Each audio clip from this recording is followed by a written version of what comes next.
ஒரு ராணுவத்திற்கு ரெண்டு விஷயம் மிக மிக முக்கியம். ஒன்னு ஆர்கனைசேஷனல் ஸ்ட்ரென்த், அதாவது அடிப்படை நிர்வாக ரீதியான கட்டமைப்பு பலம்.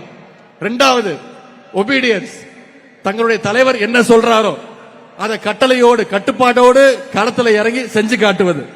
கழகத்துடைய இளைஞர் அணிக்கோ இது ரெண்டு தான் மிக மிக முக்கியமான பலம், முக்கியமான ஸ்ட்ரென்த்.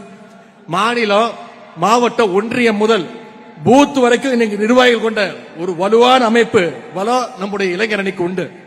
அதே மாதிரி கழக தலைவர் அவர்கள் சொல்ற எந்த விஷயத்தையும் உடனடியாக களத்தில் இறங்கி செஞ்சு முடிக்கிற சாமர்த்தியமும் நம்முடைய இளைஞர் அணிக்கு உண்டு.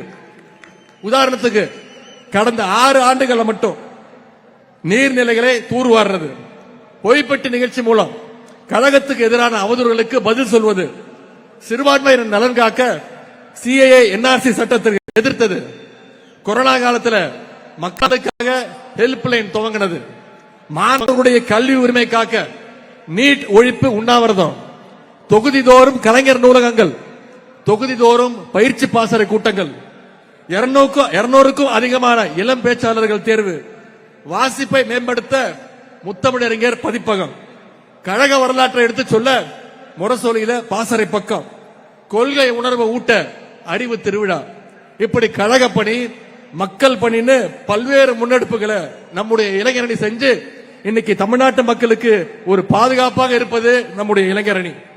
ஆனா எந்த அமைப்பு பலமும் இல்லாம, எந்தவித கட்டுப்பாடும் இல்லாம, கொள்கைனா என்ன, லட்சியம்னா என்னன்னு எதுவுமே தெரியாம வெற்று கூச்சல் போடுகின்ற ஒரு கூட்டம் இன்னைக்கு தமிழ்நாட்டில் சுத்திக்கிட்டு இருக்கு. அவங்களால தமிழ்நாட்டுக்கு எந்த வித பயனும் கிடையாது. இன்னும் சொல்ல போனா அவங்களால அவங்களுக்கே எந்த பயனும் கிடையாது. இத தமிழ்நாட்டு மக்கள் விரைவில் உணர்த்துவாங்க. இன்னைக்கு நம்முடைய திராவிட முன்னேற்ற கழகம் துவங்கப்பட்டு 75 ஆண்டு தாண்டி பவள விழா தாண்டி போயிட்டு இருக்கிறோம். இன்னைக்கு திமுகவுக்கு வயசு 76. ஆனா இன்னமும் அதே இளமையோடும் வீரத்தோடும் போர்க்களத்தில் நிற்குது நம்முடைய திராவிட முன்னேற்ற கழகம். அப்படிப்பட்ட நம்முடைய கழகத்துடைய சோல்ஜர்ஸ் ட்ரெயின் பண்ணி அனுப்புற அணிதான் நம்முடைய இளைஞர்ங்கிறத நீங்கள் உணர வேண்டும். நம்முடைய கழக தலைவர் அவர்கள் இளைஞர் திமுக துவங்கினார், 15 வயசுல துவங்கினார். அந்த இளைஞர் அணிக்கு விதை போட்டார்.